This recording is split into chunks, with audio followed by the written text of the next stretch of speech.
Good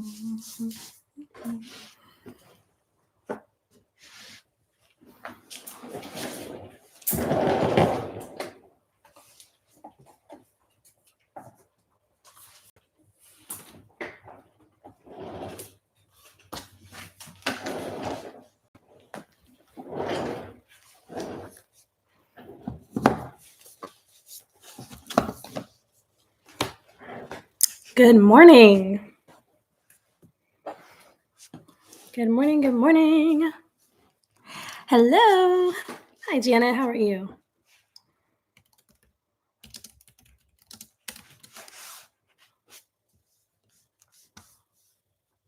How is everyone doing today? Let's see. Grab our link.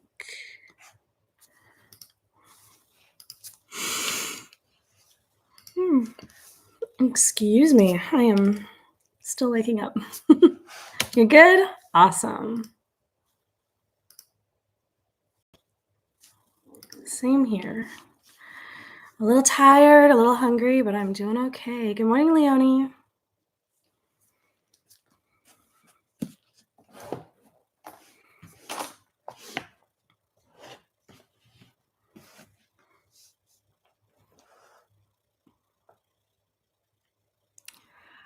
Good morning, Joyce. You usually just listen, but you decided to join. Well, thank you very much for joining.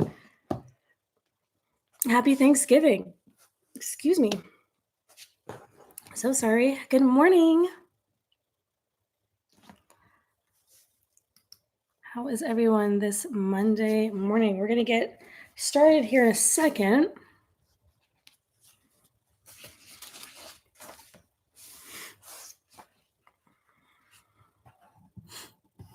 Good, good.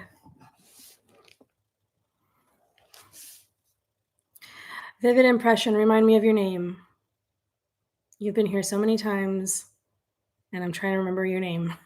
I'm so sorry. My morning brain is not my sharpest brain.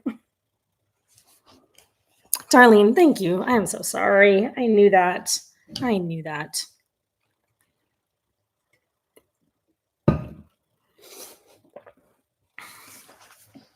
Hello, Darlene. All right, we're going to get started. I am reading from our Psalms book, Psalms of the Bible, for anyone who doesn't know. It's a volume where all the Psalms of the Bible are together in one volume. And it is in both the Christian Standard and the King James. So all the Psalms in the Bible in both of those translations. You watched the Advent Caddy setup and wondered if I would read one of the Advent conversation cards. Oh yeah, let's do that. We absolutely can do that. My caddy is in the kitchen. Yeah, you wanna kick off the Advent season today? We can absolutely do that. I'll have to go off camera for just a moment and do that, and grab it. But we can absolutely do that. Good morning, Ruben. Not a problem at all. Let's get as many Monday Advent themed Mondays in as we can, huh? Awesome. Okay, we are reading Psalm 66. Psalm 66. Do I have a pen? I'm going to write that down because watch me forget the moment I start reading. Let's see. Okay. Oh, is my pen working?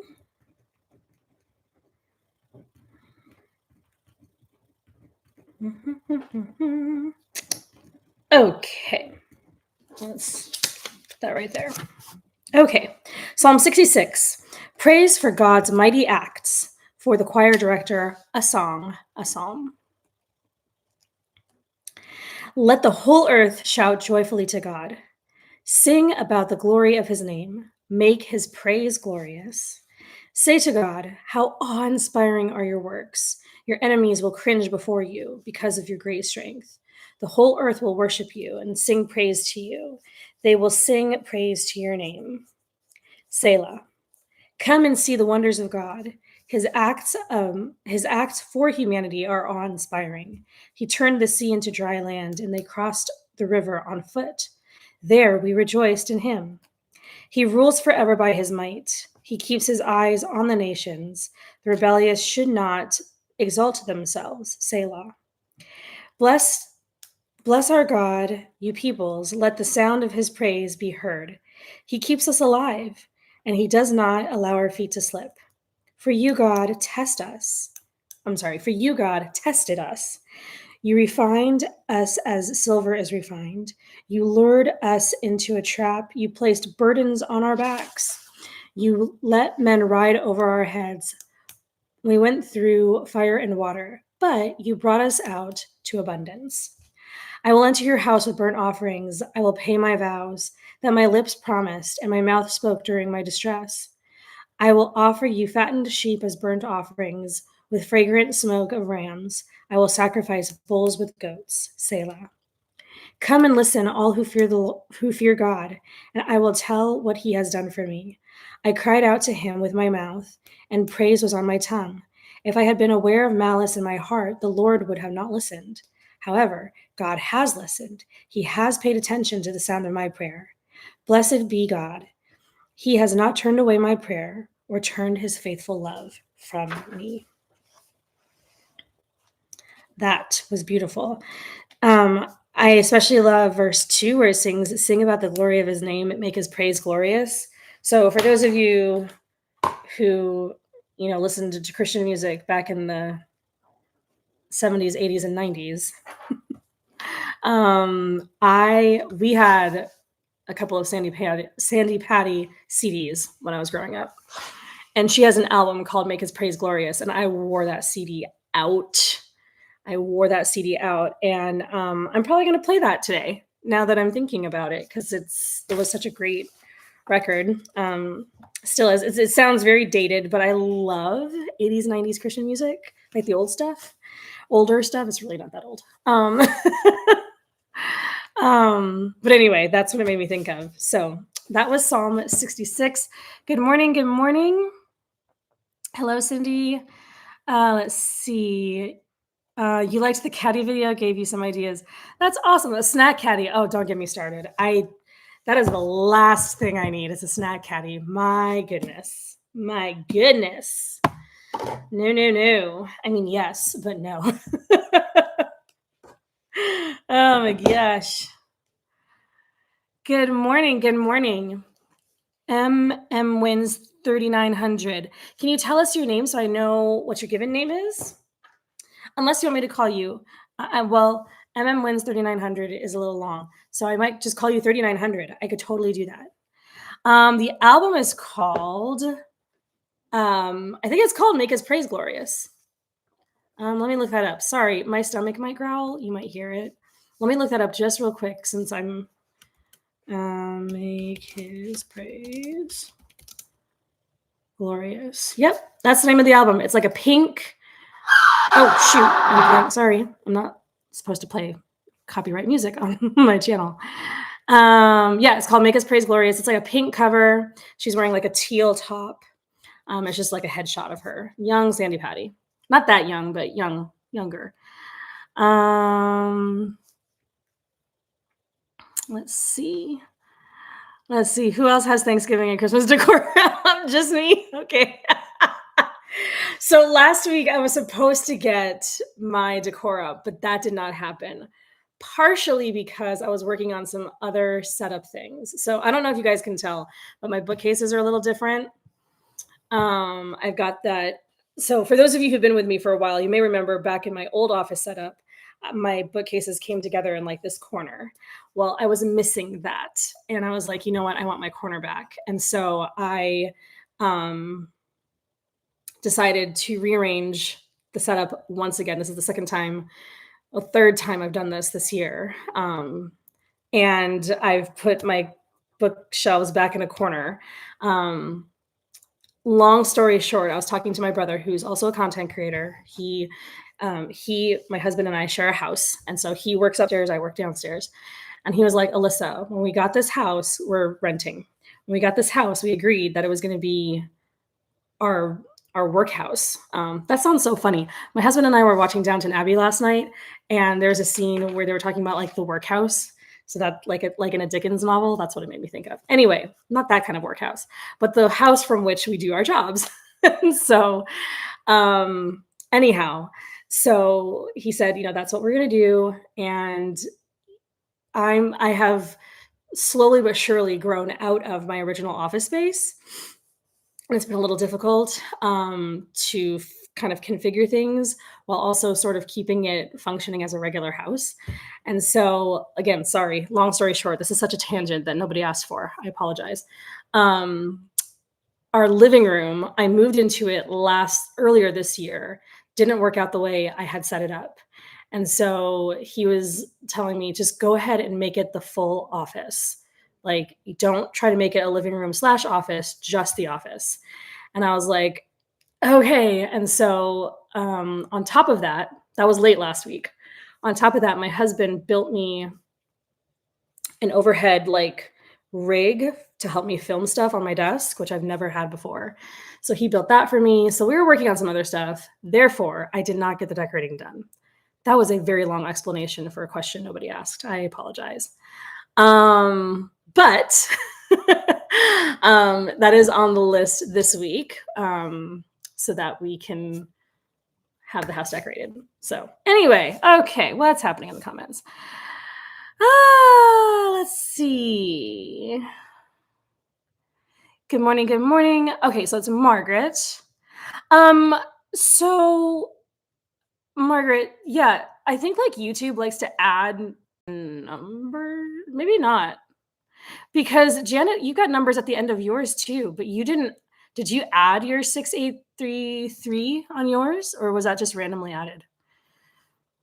Same thing with, is it Jerry? You got a 1223 on yours. Did you guys add these numbers, or were they just added to your handles? I wonder what the criteria is for that. Interesting. You did not add the numbers. Yeah. Thank you very much, Andrea. Yeah, it was and moving from there. I have, so I don't know if you can tell. That's 1, 2, oh sorry. 1, 2, 3, 4,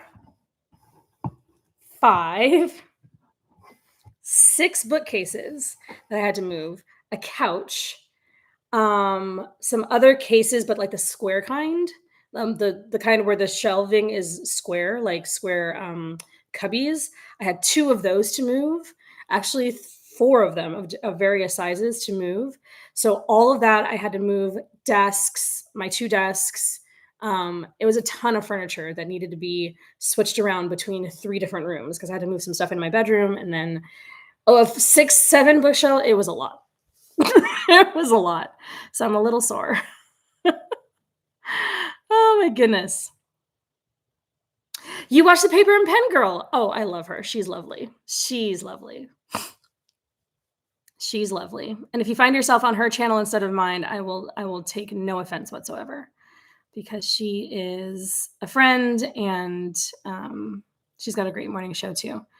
Okay, let's do our conversation card. Okay, so who requested? I gotta go back up. Andrea. Okay, Andrea requested that I do the Advent conversation card that I featured, that I put in my Advent setup, my Bible study Advent caddy. But in order to do that, I have to step off camera for a second because it's in the kitchen. So hold, please, while I go do that. Okay.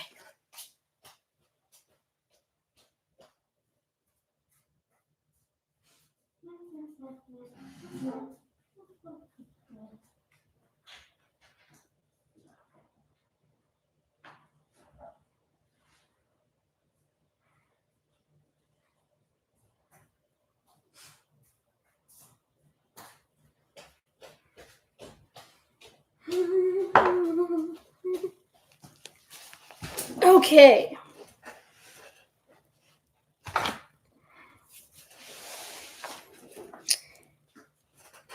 Conversation cards. Okay, so these are no longer available, unfortunately.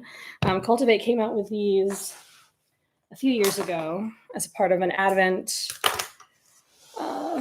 write the word situation. Okay, that's not going to stay. Anyway, So, unfortunately, it's not something I can link to. I want to say that these are separated or divided by the weeks of Advent. Is that true? Maybe not. You have these different colors. Okay. I'll just draw a random one. Okay. So we're starting Advent a little early. Doesn't start until Sunday, 30th, but we'll get this party started. Okay, let's do this one. I'll pull the first. Let's see. Oh, that's interesting. I don't know how I feel about that question. Okay. No. Okay, we'll do this one. What do you think? Actually, let's see. Oh man, I don't know. Okay. I'm feeling very conflicted because I'm trying to decide what feel am I going for here? Like, how do I want to let's do this one. This one's good. This one's good. Okay. It wasn't a bad question. It's an interesting question. We're gonna do something very mild, very mild. Okay. Because this is different when I'm talking and you guys have to like type. So okay. What is one thing you could do today to bring hope, peace, joy, or love to your home? What is one thing you could do today to bring hope, peace, joy, or love to your home? Now, if that doesn't sound like an Advent question, um, it is, because hope, peace, joy, and love are the themes of the weeks of Advent. So, what is one thing you could do today, even before Advent? This is Thanksgiving week for us here in the States. So we're not quite there yet. But as we're thinking forward, and maybe this is something you can think about, maybe write down some things like in your journal or whatever as we are approaching the new season. What are some ways that you can add to bring, excuse me, not add, to bring hope, peace, joy, or love to your home? What could you do today? Prayer. Great answer. Great answer.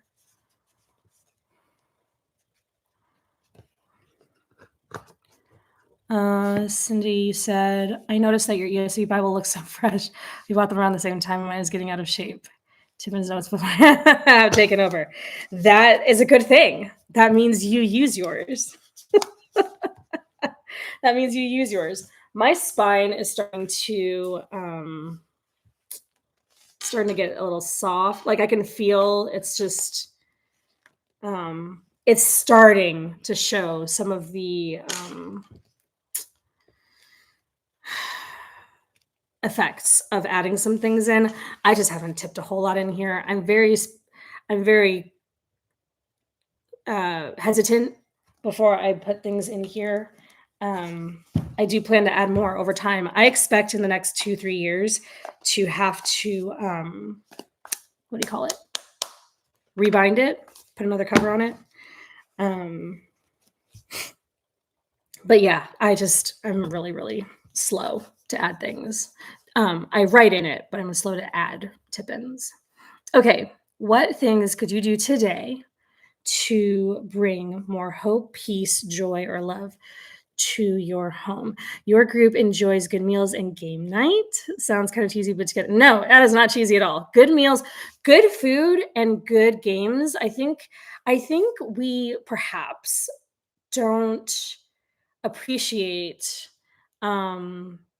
what quality time can be like with simple things like board games or card games. They're a great way to just foster camaraderie and teamwork, depending on what kind of game you're playing.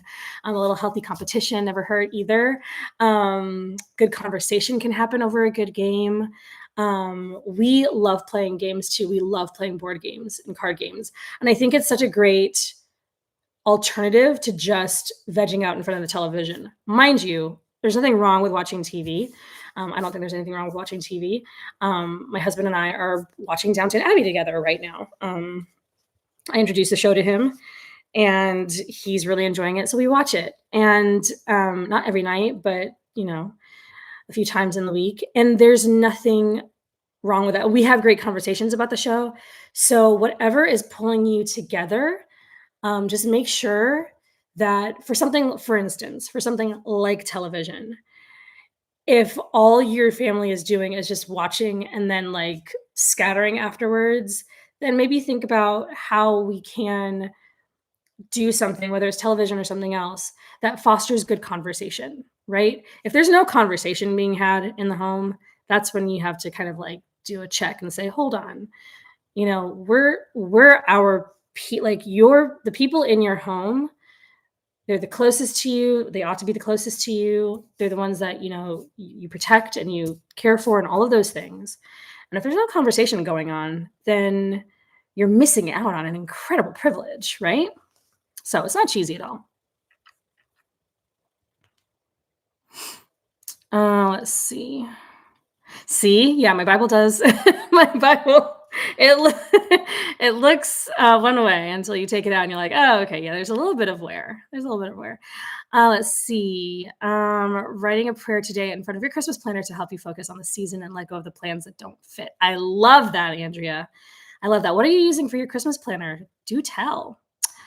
Make comfort food supper. I love that, Tiffany. I want to make this season, I want to make more comfort food. I have, so everything is cattywampus in my office right now, and I can't find much of anything. But if you guys did not see it, and I didn't talk about it here on the channel like I should have, there's too much going on. I have in my resource page a cozy project download. I'm just going to put it up here on my resources page. It's in the chat. I have a cozy project download. And one of my goals for the cozy project is to make more comfort food in December, January, and February. I didn't get to it in November. We're going to make lots of yummy food for Thanksgiving. But beyond that, I want to make some good comfort food. Soup, stew, that kind of stuff. Still want to be like calorie conscious, but maybe not as calorie. Like I do want to drop some pounds, but it's also the holidays. Like I want to make bread. Okay. Let's see. Yes, giving board games as a gift is such a. I'm sorry, I'm way behind. Is such a great idea. Your internet went out for 2 days last week. You listen to Christian music instead of the news all day. It was definitely a calmer atmosphere in the house. Listen. Oh my goodness. There's absolute wisdom in staying informed. I think we should stay informed. I'm not terribly good at it right now because I just don't. It's a lot. And you also have to decide, what am I going to stay informed about? Local news, national news, world news. There's just a lot of information to pick from. So, stay reasonably informed, but then like the rest of it is just chaos, and it adds to the chaos of the home. Let's see. You're getting hungry for let's see. Cream dried beef on biscuit. I have not. Oh, I get it. Is that a Southern thing, Tiffany? I'm not from the South, but it sounds like something that would come from somewhere in the South. That's hilarious. Let's see. Prayer and then keeping everything clean and tidy. Yes. If I could just keep things now that I've moved everything, I want to keep things neat and tidy. Let's see.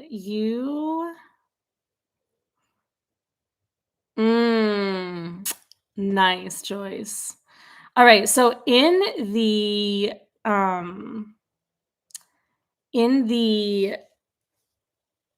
what am I trying to say? In the Club 119 Collective, have mercy, you guys, I'm so sorry. In the Club 119 Collective, we need to in the home section, I need to create a space where we swap recipes. Shall we do that? Northern oh, okay, Northern Pennsylvania, Dutch. Okay, fair enough, fair enough.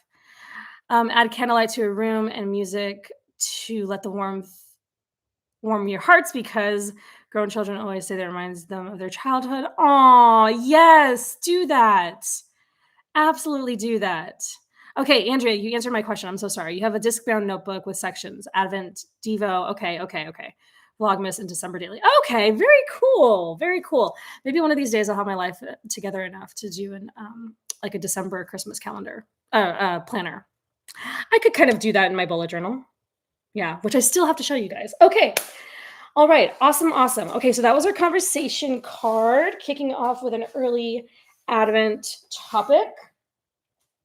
Kicking it off early with an Advent topic. I will, we'll do that for the rest of December. Let's see. Okay. So we're going to do a recipe exchange. Is that what we're doing? Okay. All right. What's next? Priorities. So how many of y'all got stuff done last week? I definitely got some stuff done last week. Just was not the stuff on my list. But I got some good stuff done. I was supposed to film. That did not happen. Yeah, so there's that. So none of my top 3 things got done. Okay, well, this is just a matter of moving things over and resigning myself to the fact that other things were accomplished. And that is okay. Let's see. We're going to cross off. I didn't even open my planner the last few days of the week because I was just busy moving furniture stuff. Okay. Ooh, insurance comes out. Okay. Oh, and I have to pay that bill. Okay. Alrighty. Here we go. Very good. Okay, so this week we got to prep for Thanksgiving. So Thanksgiving prep, we already got. I say already, we're a little behind on getting the turkey. We got that taken care of. I just need to take stock of what I already have in my pantry and freezer to determine what I still need to buy. So we're going to get that done. Is that on my list? Sorry, I just got a notification for an invoice that just went through, and I'm like, is that even on my list of bills? Okay, so Thanksgiving prep. That's top. I do have videos. I have videos to do. That's just, we got to figure that out. Videos to make. And December prep, you guys, December is around the corner. I've got Black Friday stuff I got to do as a creator. This is the week. I heard another influencer say this. She's like, this is the week where everybody's going to tell you to buy stuff. And we are adults, right? I will be one of those people who will be like, hey, so there's like sales and stuff. If you need something and it's in your budget, buy it. If you don't need something, don't buy it. If it's not in your budget, please don't buy it. Do not impulse spend if you do not have the money. That is okay. But for me, I take these kinds of seasons as opportunities to get things I probably would have anyway. But there just happens to be a deal on it. So that's, just don't feel intimidated or pressured. Okay. So what have we got done?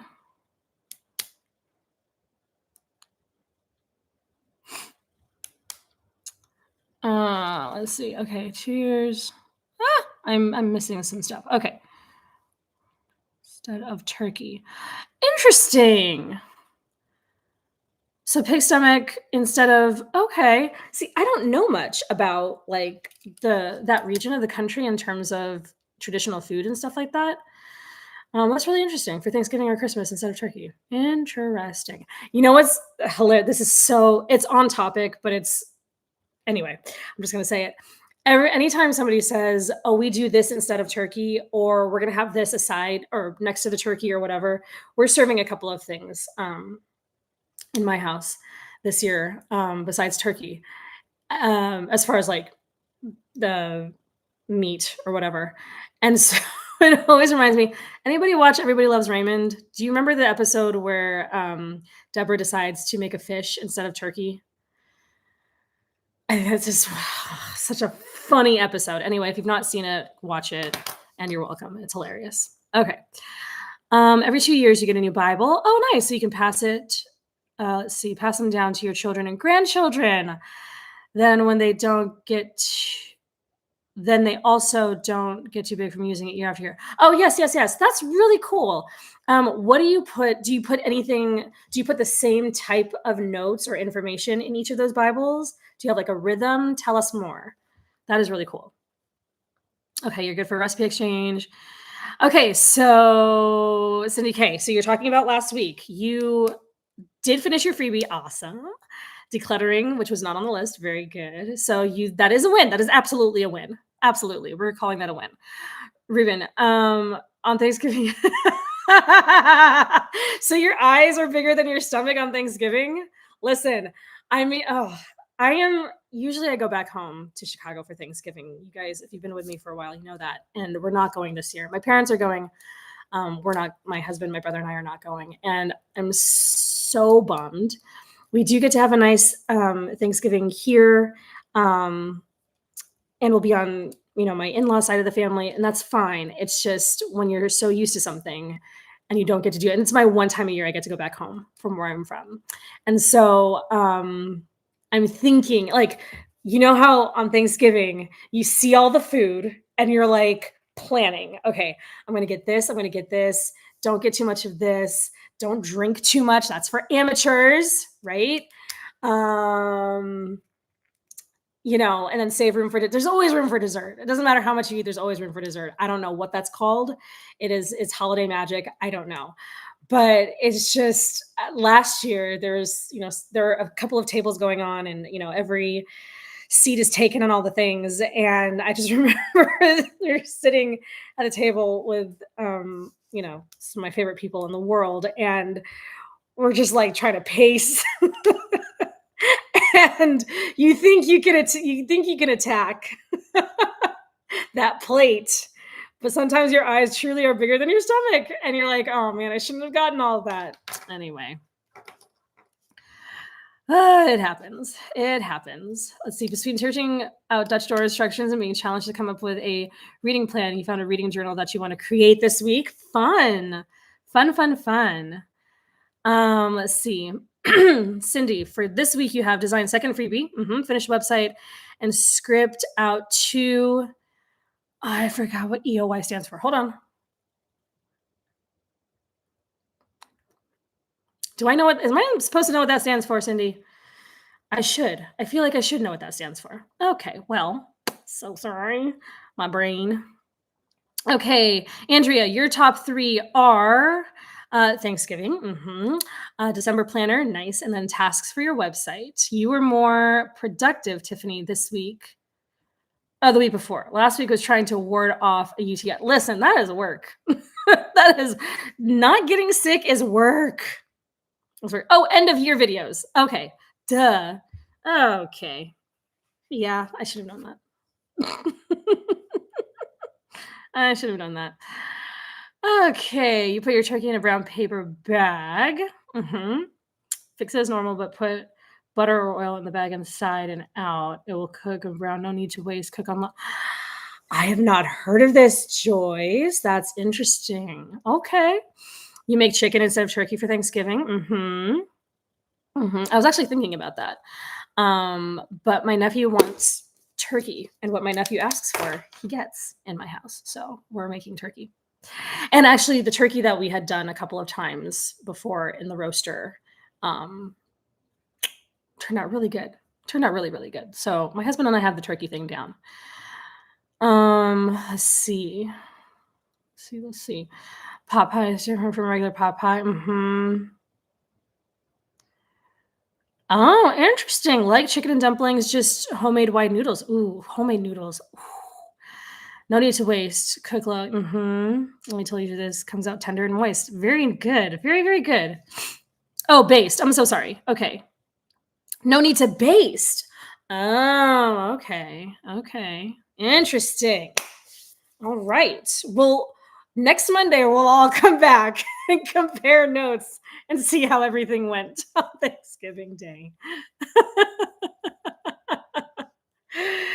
Oh my goodness. Okay, so I have Thanksgiving prep, I have videos to make, and then I have this December content to get ready for. Those are my top 3. Lord knows that my brain says we can get so much done, but we have 3 days. Before Thanksgiving. I don't know what y'all are doing on Black Friday. I don't know, if you've got other things going, if you're going to take that day off. My husband's going to be off. I want to take some time off. So we'll see. We'll see. But I don't know. We were putting up Christmas decorations. That's happening. Okay. Oh my goodness, excuse me, you guys.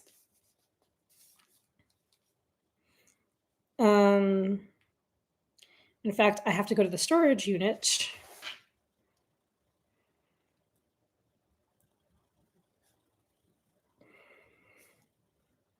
I have some of the decor here in the house, but I need to go grab the rest of it, like namely the tree.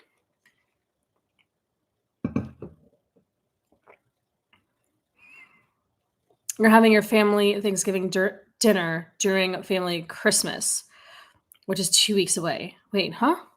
You're having your family Thanksgiving dinner during your family Christmas, which is 2 weeks away. So you're going to combine both? You're going to have like a little twofer? Let's see. Niece's birthday party Wednesday night, and then back at their house for Thanksgiving. So pies will have to be made tomorrow night. Okay, you got your work cut out for you. Got to do a little early baking there. I'm trying to decide. Like, I took requests. We're having a very small party. I took requests like who wants what, and for dessert. And I like the desserts that were chosen. Like, I do like them. But nobody chose anything that I particularly was like, oh my goodness, I cannot wait to eat that. So now I'm trying to decide what dessert I'm going to make for myself. Like, put on the table, but like for me, I love baking. I don't do it very often. But there's going to be a peach cobbler, which is my husband's favorite. There's going to be pumpkin pie. My brother requested that.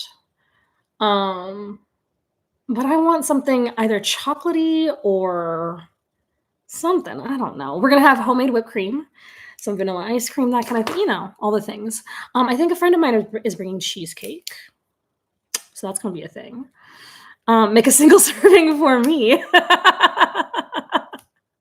Cheesecake is always, have y'all ever made a cheesecake? Not like the no bake kind in the box, like on the store shelves, which no shame there. That's a thing and that has its place. But have you made like a real cheesecake? First of all, those things are expensive. If you're making like a 9 or 13 inch, but man, they're so good. Homemade cheesecake. You know what I haven't made in forever is chocolate pie. Maybe that's what I'll do, is make a chocolate pie. Okay.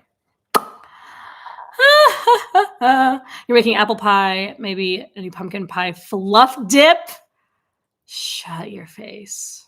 With ginger snap. Shut your face. That sounds really good.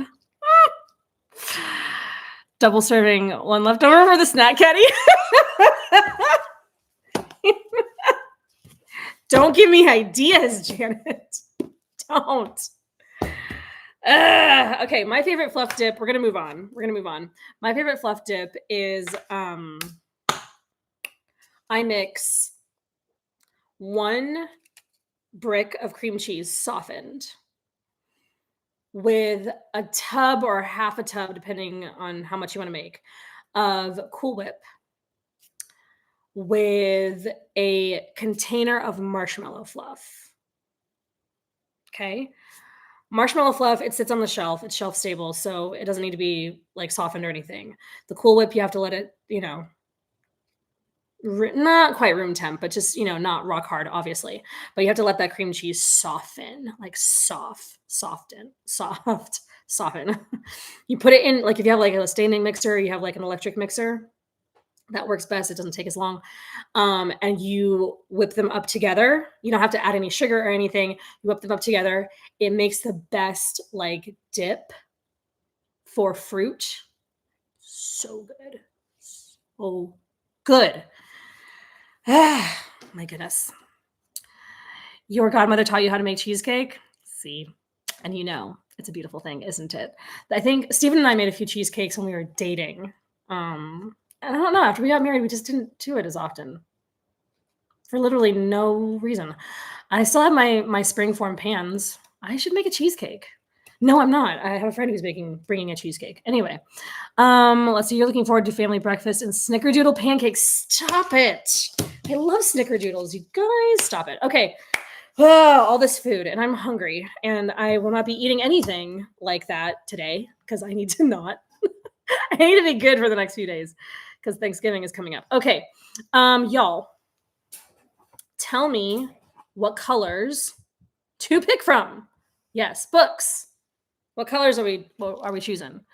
Let's see. You celebrated Thanksgiving on Saturday. Let's see. Baked everything on Friday. Put all the casseroles in the oven to keep warm for 2 hours on Saturday when you were at an escape room. Very fun. Very, very fun. Okay. Let's see. Brown. Okay. White, black, green, sage green, burgundy. All right. Let's see if I can take you. Oh, mercy. On a trip. Okay. See, you guys can't see everything anymore. I'm so sorry. It's just be what it be. Okay. A book that I've loved, remembered, referred back to, and read several times. That's a really great question. Or not question, prompt, Janet. Please. Okay, you want the recipe in Club 119? I will. Okay, I'm writing that down. Because Lord knows I will forget.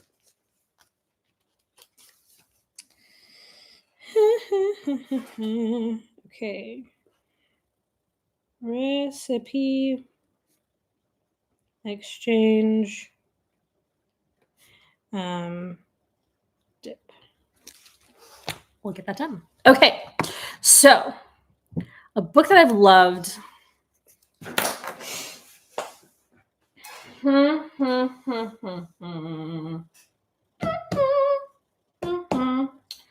Okay, red, green. Okay, y'all. Okay, hold on. I'm gonna put you over here for a second, just real quick. Okay, let's see. White, black, green. Okay, I can do white. I have lots of books with white spines. Brown. I do have lots of brown. Let me consider. I'm thinking through that prompt, Janet. Sage green, not just green. Tiffany wants sage green. Okay.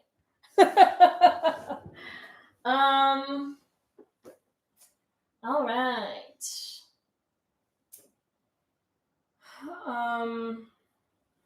This is literally sage green.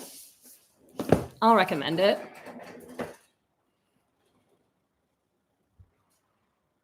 Black, red, green.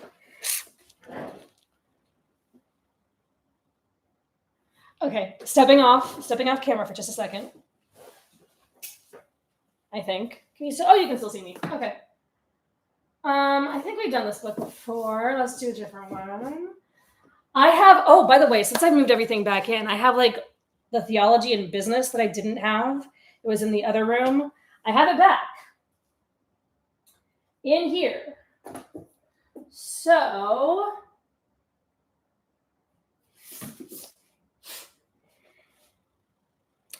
I might have done this before, but we'll do it anyway. Again, green, burgundy, black, brown.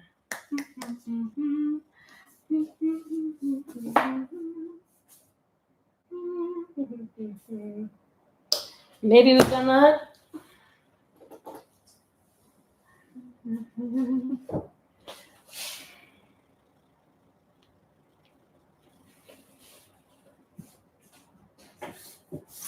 I got a lot of orange on that shelf.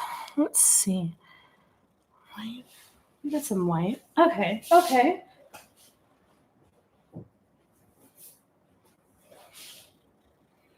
Ooh. Oh, yeah, we're doing that. Okay. We're going to switch that up. All right. What else we got?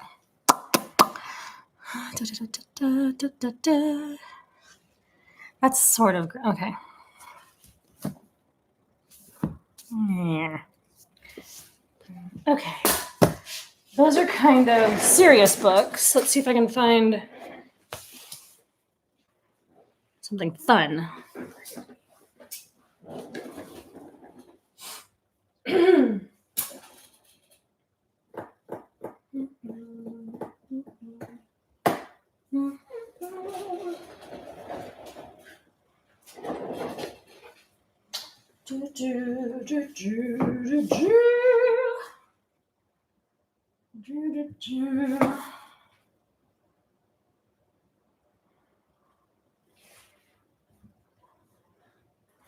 Have we done Cindy or Darlene? Have we done Beneath the Scarlet Sky?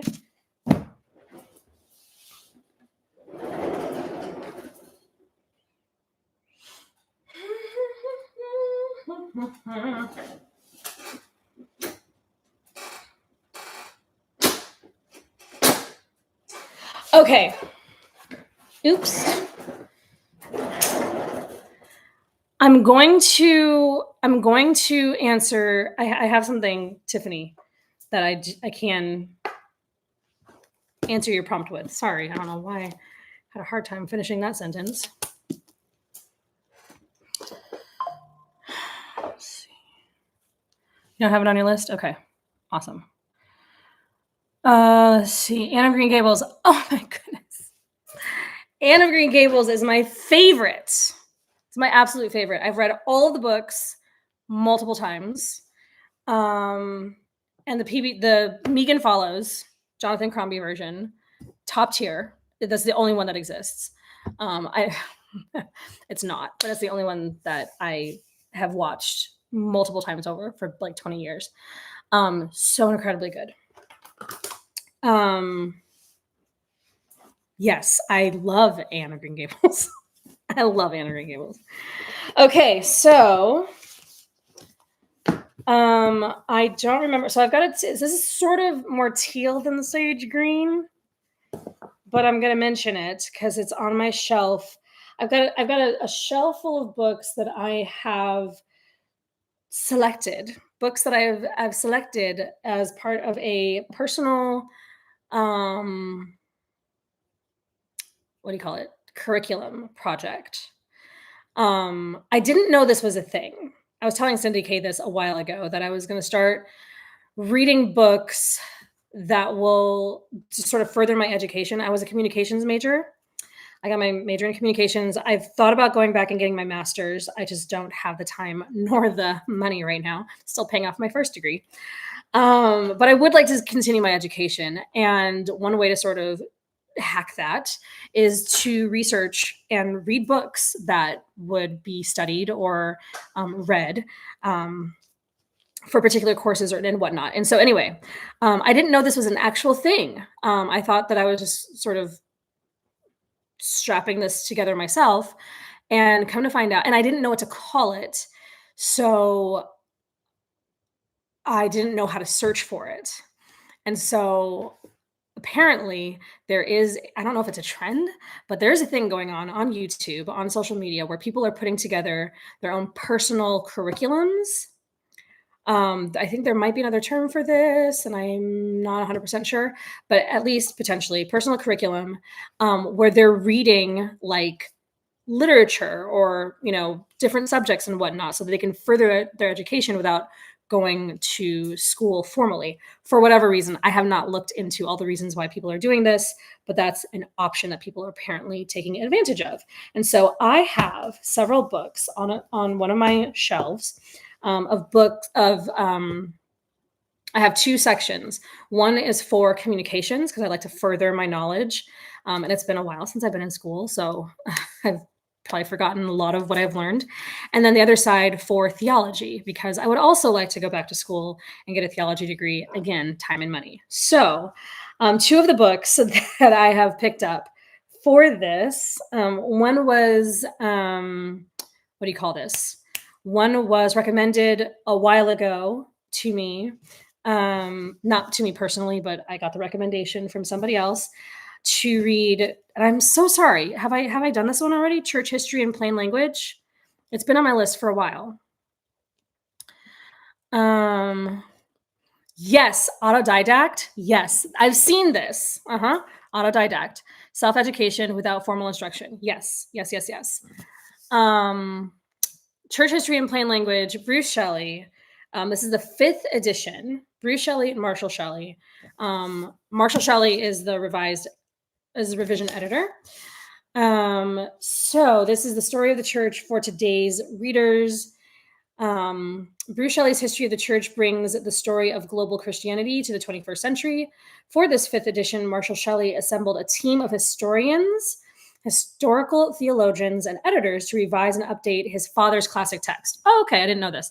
So Bruce Shelley is the father, and then Marshall is the son. The new edition adds important stories of the development of Christianity in Asia, India, and Africa. Really cool. Both in the early church as well as in the 20th and 21st centuries. It highlights the stories of women and non-Europeans who significantly influenced the development of Christianity, but whose contributions are often overlooked in overviews of church history. So very, very important. Covering recent events,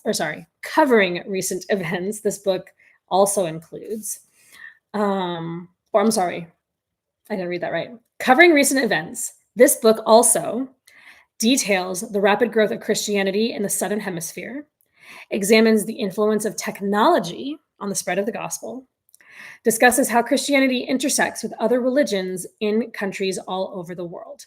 The 5th edition of Church History in Plain Language provides an easy-to-read guide to the worldwide Christian story with intellectual substance and promises to set a new standard for readable church history. So, I'm going to admit that I did not read the back cover before I read the book, or before I bought the book. And even when I got it, I was just like, yay, it came, and it just went straight to my shelf. I haven't had time to go through it yet, but it does promise to deliver lots of really great information. There are photos. Here's the coronation of Charlemagne photos. We have no photo evidence of the coronation of Charlemagne, just so you know. This is a painting. This is a painting of the coronation of Charlemagne. Bruce Shelley is the original author. 5th edition was put together by his son, Marshall Shelley. He's the revision editor. Let's see. Yes, I know you like church history, Ruben. Let's see. It is on your purchase list. I do not have a post of all the recommendations in Club 119. I need to work on that, don't I? I do need to work on that. Thank you so much. That is on my list of things to do. This is your first time. Let's see. Is it Lenice? I am guessing at which one of these wonderful words is your name. Beauty Max by Lenice. Okay, I can read. I can totally read. Okay, Beauty Max by Lenice. Am I saying that correctly? Am I pronouncing it correctly? Hello, Lenice. Welcome to your first Monday morning show. We're doing book recommendations. I also have to say this for the first timers for any first timers that when I make book recommendations, I own a ton of books. I'm probably close to, if not, I have reached 1,000. I just don't know yet. Oh, Lenise, yeah, you're in Club 119. Hi. Okay. And am I saying your name right? Okay. Sorry. Totally. Yeah. Okay. Y'all have various names across the social medias. And so when you're in Club 119 and then you're on YouTube and your names don't match, I'm slow to make connections. So please, bear with me. Please bear with me. Okay. Anyway, when I make book recommendations, I own several books and I have not read everything that I own because I buy books faster than I can read them. I buy them often on clearance or in thrift stores and that kind of thing. That's the only way I can afford to build a library. So most of my books are secondhand. I buy them faster than I can read them. So these are called light recommendations, meaning they are on my shelves because I'm interested. Okay. But I can't fully recommend because I have not vetted them for myself. So they're on my shelf, they're on my TBR. I'm interested, but take it with a grain of salt. So if you ever read a book that I recommended and you're like, "Ooh, this was problematic," or "This was interesting," I think, she was into that. Chances are I just didn't know because I hadn't read it. So we're all adults. Take it with a grain of salt. Use your own discernment and judgment. And we'll go from there. Okay, Church History in Plain Language, 5th edition by Bruce Shelley, edited by Marshall Shelley. Awesome. Church history is fascinating. Check out Sunlight Homeschool Curriculum for their What Good is Christianity? Oh, for a reading list. Ooh, this is very cool. And if you're in Club 119, is that something you could post? Is that available to post? Because that would be fantastic. To share. You can share that in book club if you want to. If that's something that's available to you. You're going to recommend Sunlight too. I'm a homeschool veteran. I was homeschooled in the 90s, and I don't know that my mom ever used, was that a thing in the 90s? I also have to ask that question because many things came out past my time. Okay, next recommendation. This is from my communications project, educational personal project. Okay, this is called Everything is Miscellaneous, The Power of New Digital Disorder. Everything is Miscellaneous, The Power of the New Digital Disorder. Okay, this is by David Weinberger, and here's what it says. Business visionary and best-selling author David, we're switching gears here, okay. Best-selling author David Weinberger, excuse me. Sorry. Okay.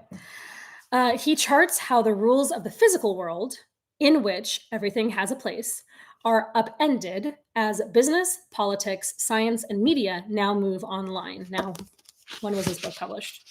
This was published back in 2007. Okay, so it's a bit dated. In the digital world, everything has its places with transformative effects. Information is now a social asset and should be made public for anyone to link, organize, and make more valuable. There's no such thing as too much information. More information gives people the hooks to find what they need. Messiness is a digital virtue, leading to new ideas, efficiency, and social knowledge. Authorities are less important than buddies. Rather than relying on businesses or reviews for product information, customers trust people like themselves. Okay, so again, this is with 2007, with a 2007 lens. This will be interesting to read and compare to what's happening now. Okay, so okay, with a shift to digital music standing as a model for the future of virtually every industry, Everything is Miscellaneous shows how anyone can reap rewards from the rise of digital knowledge. Okay, so this is going to be a study in looking at the digital landscape through a 20-year-old lens, and then making the comparisons and then drawing conclusions.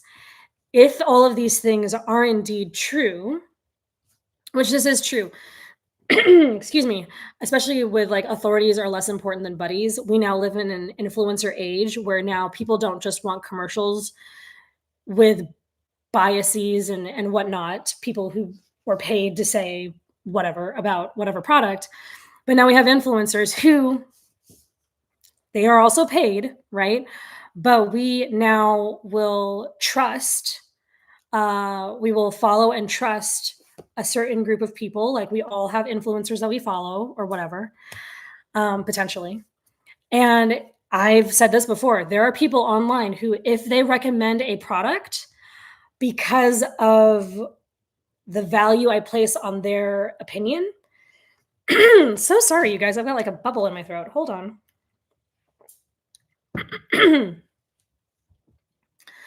I will be very apt to at least consider the product because they're the ones who recommended it, right? Just like you would with a friend. So and that's what this was saying. That is true. However, it also says there's no such thing as too much information. 20 years later, I would say, I beg to differ. There is such thing as too much information because we have it in spades and it's doing some pretty crazy things to us. So we'll see. This is probably really, really niche. It's on my reading list for a reason. But if you ever want to go down a rabbit hole and check out what had been said and what we might need to consider now, that might be an option. So anyway, that was a very, very niche pick. We'll see what I think about it. Let's see, I have to come to, I've heard of The Strand. I have heard of The Strand. Why do I know about The Strand? I think it's because of Anne Bogle. Those of you who might know who Anne Bogle is, she is the host of What Should I Read Next, which if you're a bookish person, I highly recommend that podcast. She's also the writer on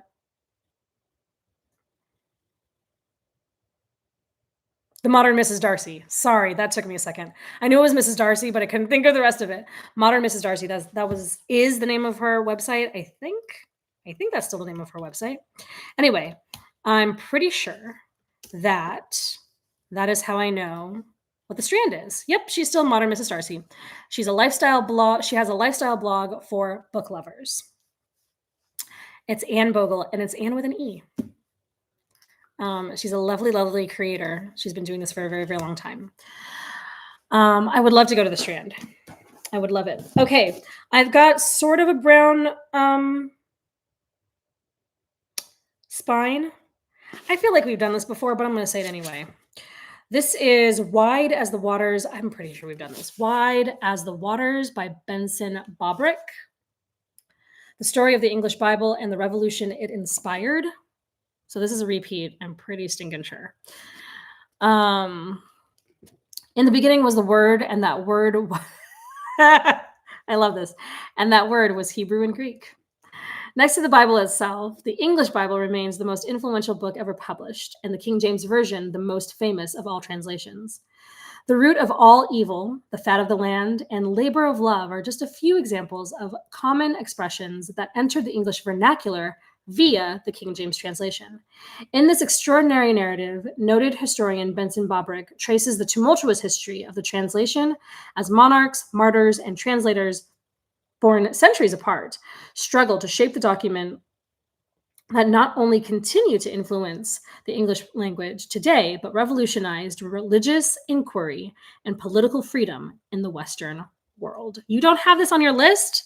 I'm just having these random deja vus that probably aren't based on anything. Okay, well, there we go. This is a Penguin book. You see the little penguin there? National bestseller.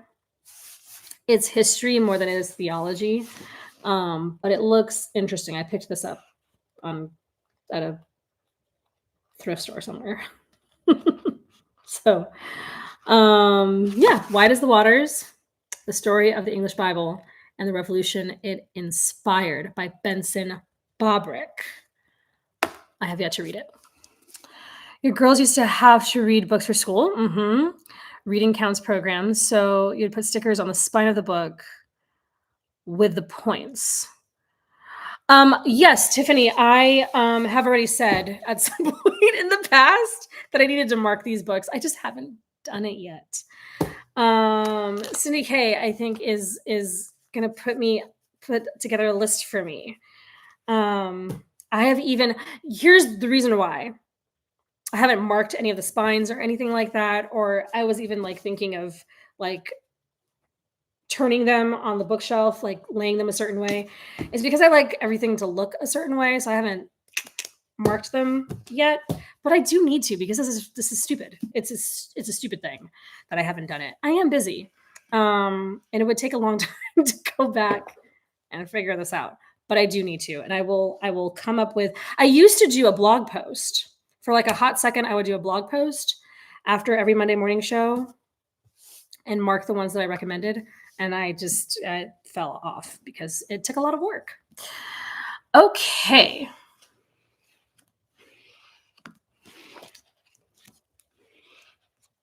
You're in the background doing stuff, but you love to listen. I'm glad. This is totally fine. Let it be background noise.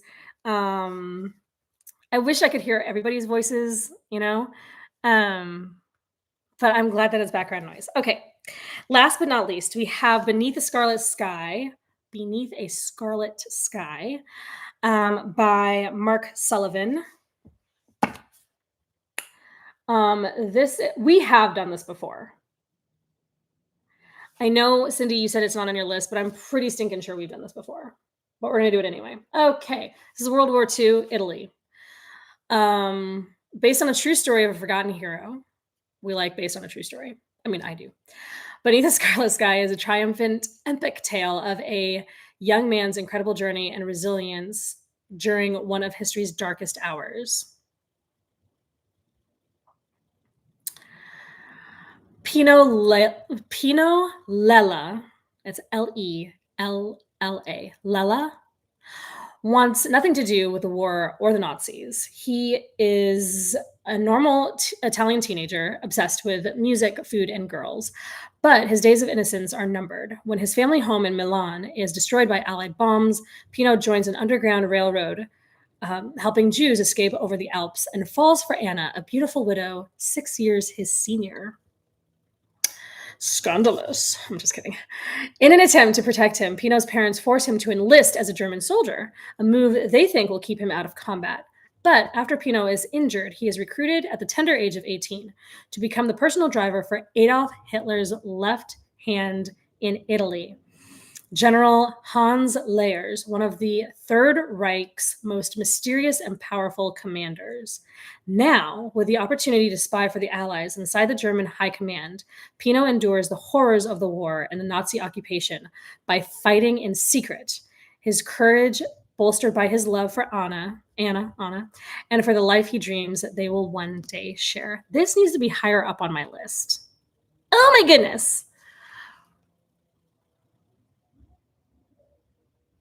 You've read this book and you loved it. Okay, Eclectic Orange. I'm sorry, I don't know your real name.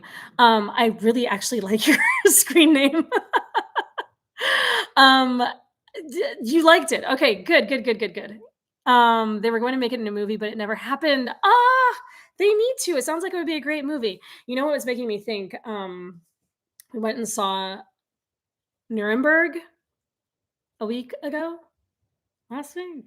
Sometime recently. It's only been out for a hot second, I think. And oh my gosh. Now I'm always low key in the mood for a good World War II story. It's a fascinating era. World War II, World War I. Really, I mean, every era of history, it has the potential to be fascinating.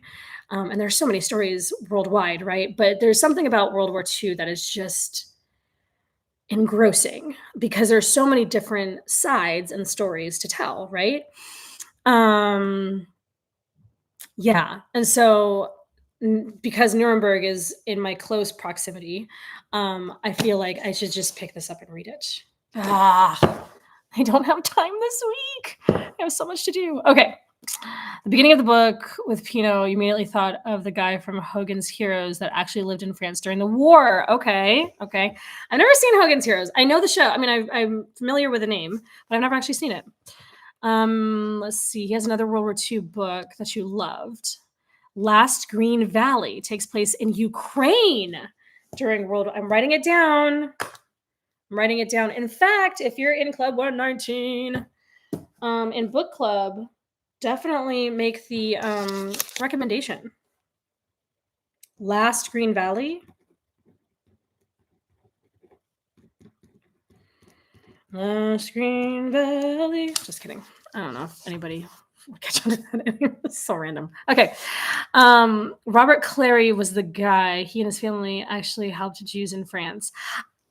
Underground stories fascinate me.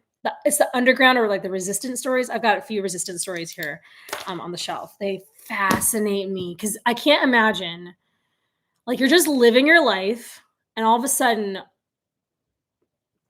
like, almost literally, like, all hell breaks loose, right? Like, the entire world is turned upside down, it seems. And you have a choice as to how you're going to involve yourself or engage in the situation. And there are people whose lives are literally being taken. They're at risk. Do you help? Do you stay silent? Do you side with the oppressor? Like, what do you do? And I pray to God that I would have the guts to help, to risk my life so that others can hopefully you could relieve suffering. Like, some situations were just so big and you couldn't do much necessarily, but just to be there to do the little that you could. Oh man, that tells me, I've said this before, I think, but I've said it like in real life conversations. So this is real life, but like in person conversations, that, oh my gosh, I just lost my train of thought. I'm so sorry.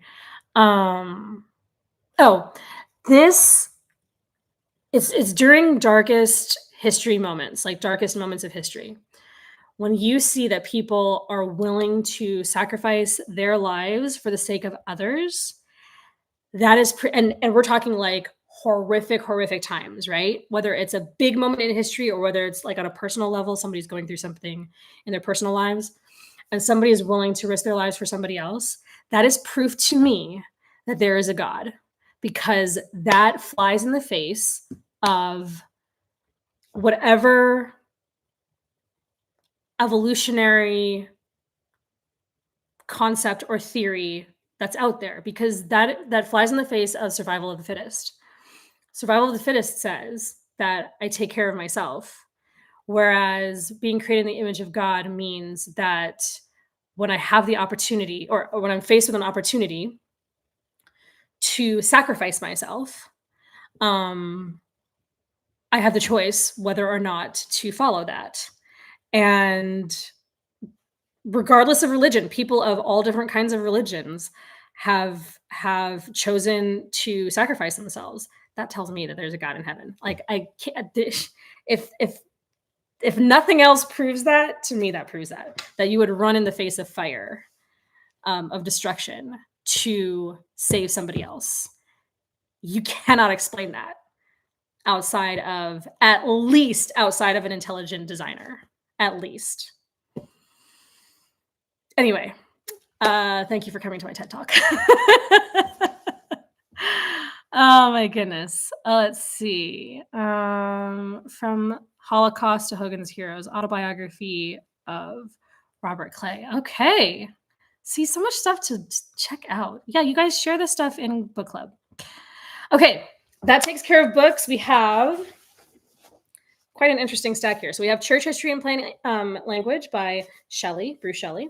5th edition, specifically, that's the one I have. Everything is Miscellaneous, The Power of the New Digital Disorder. We'll see how I do with that one. Wide as the Waters by Benson Bobrick. I should be showing these for you guys to see once again. Okay. Beneath a Scarlet Sky by Mark Sullivan. There we go. So those are our books. hopefully you find something interesting to add to your TBR. What else do we have? Challenge. Let's do a challenge. And then we're going to pray and let you go. I am going way off time today. It's already 9:20, but we were talking about Thanksgiving food. That stuff takes time. Okay, how about the challenge is, actually, I have a challenge that will not come from this box. And I'm going to write it down as I say it, because if I don't, I will forget it. Sometimes I like wax eloquent, and then 2 seconds later, I have no idea what I said. So let's write this down. Okay, so here's the challenge. It's Thanksgiving week. I know a lot of us have lots on our to-do lists. Okay, a lot on our plates. Pun intended. And let us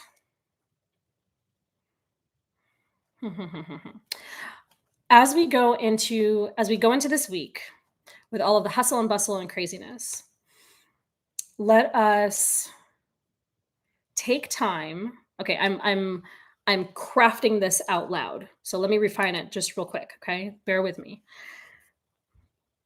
I want to say something like taking time to actually practice gratitude, or to keep an it's going to sound so trite. Keep an attitude of gratitude all week, okay? And you can do this multiple different ways. You could every morning write down 5 things you're grateful for, or at night 5 things you're grateful for, something like that. You could I'm so sorry, I forgot who said this, but you had said something about listening to Christian music during the week because you didn't have access to the news. Fill your home with praise. Let's do that. Okay, that's the short version. Okay, fill your home this week with praise. You decide what that's going to be. Okay, I'm writing this down. Fill your home with praise. Okay, you decide what that's going to look like.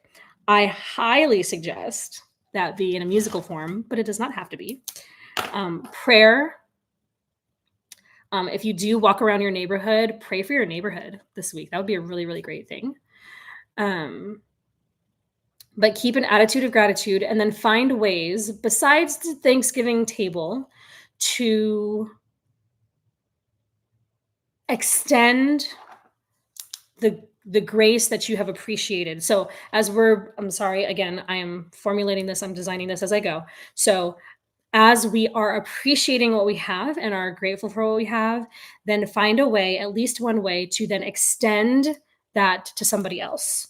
I am grateful for the gifts God has given me. I am grateful for the mercy and grace He has shown me, that kind of thing. I am so grateful for having a loving God, that we have a loving God who goes out of His way, to love us. Now go and live that out. Like, go and extend that to somebody else. That's the challenge. Okay. So fill your home with praise and then live it out. There's got to be another way to say that. That sounds a little bit more dramatic. I don't know. Does it have to be dramatic? It doesn't have to be dramatic. Fill your home with praise and then be an instrument of peace. I don't know. We're workshopping this. Okay. Let's see. You usually have music in your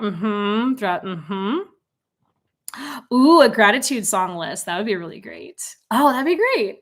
Do I have one? I feel like I have one for stewardship. Okay, maybe. Okay. Anyway, you like that? Amen. Amen. That sounds good. Okay. So fill your home with praise and then live it out. That's the workshopped. That's the workshop, not shopped. It's not done yet. Version. Okay. That's what we'll do.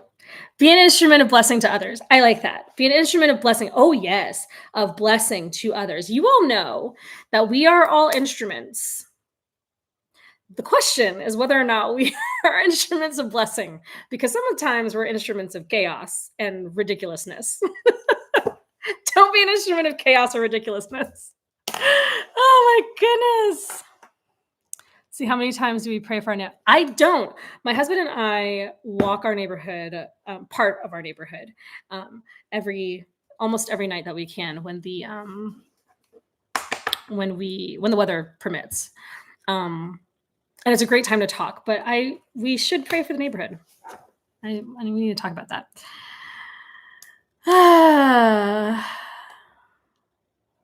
Yeah, it's something we ought to do. It's something we definitely ought to do. Okay. All right. On that note, let's go ahead and pray. So we got our books, challenge, um, priorities. We got our priorities for the week. All right. You all have a wonderful, wonderful Thanksgiving. I hope it's peaceful. I hope it's joyful. I hope it's lovely. I hope you eat lots of good food. Wear stretchy pants.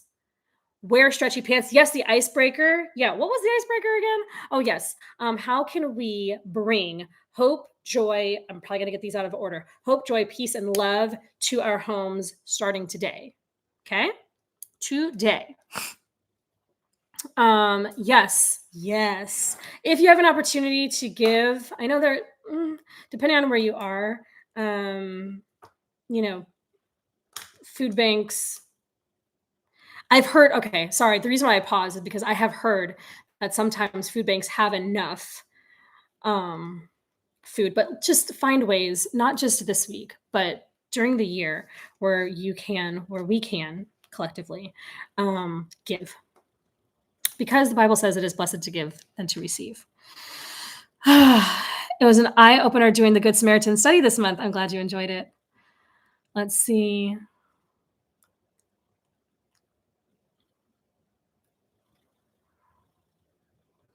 That is the hard thing of having a Thanksgiving birthday. Oh, too much food. Okay, wear stretchy pants.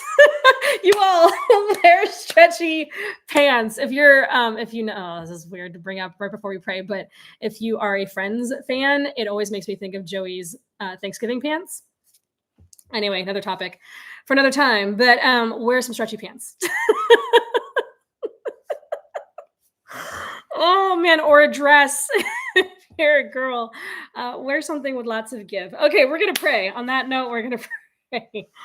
Oh, dear Heavenly Father, we're so grateful for the opportunity to come together and just take some moments to get grouped before we face another week. Lord, you know what's before us. We don't know what this week is going to be like. We have plans, we anticipate things, we have assumptions, but you're the only one who knows exactly what it's going to turn out like. And so we place our week in your hands. We want to be good stewards of what we're given, and we want to use wisdom and discernment to navigate situations. But we hold these things loosely because we know that you have the capacity and the wisdom and the love to maybe take something out of our hands and put something else in there. So help us to be in control of what we can control, the things that you've delegated to us, the things that you've given us to manage, but also help us to have um, humility enough to let go of whatever is not for us to manage. And we know that that wisdom can only come from you. So help us as we navigate this week. We're so grateful for a season where we get to pause and not only have a good time, get some time off work for some of us, hopefully, but just to spend time with family and friends. Whether there's travel involved, please be with anybody who's traveling this season or not. We're just grateful for this time of celebration, and I ask that you would keep everybody safe, that we would navigate this week with peace and joy. And oh, I was going to say, not only do we get to spend time with family and friends and eat good food, which is such a blessing, but we also have this opportunity to stop and consider all that we have been given, and we can give you glory for it.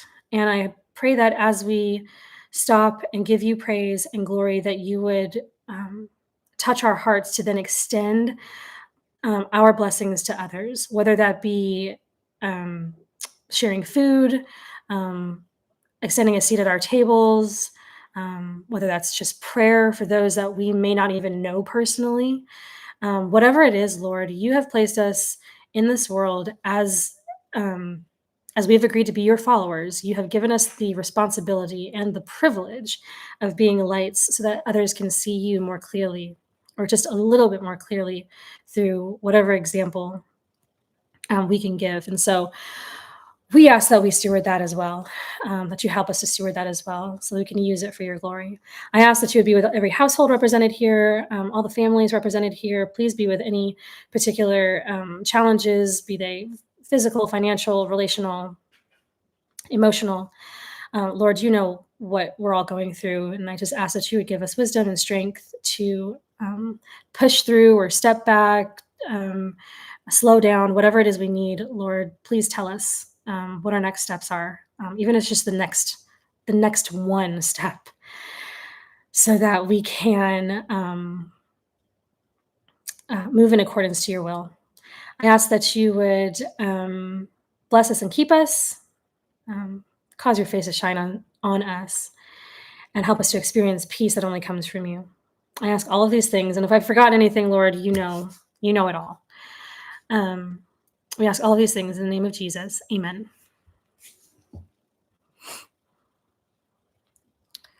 All right. Thank you. Thank you.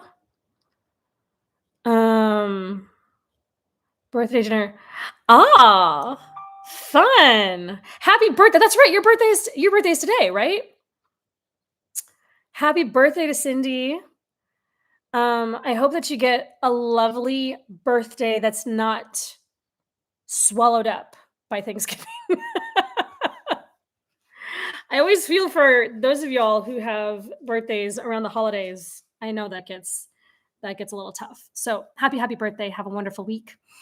If y'all need anything, let me know. Please, for those of you who are giving book recommendations or anything like that, please share those in book club in the collective. And I will set up a recipe exchange situation. All right.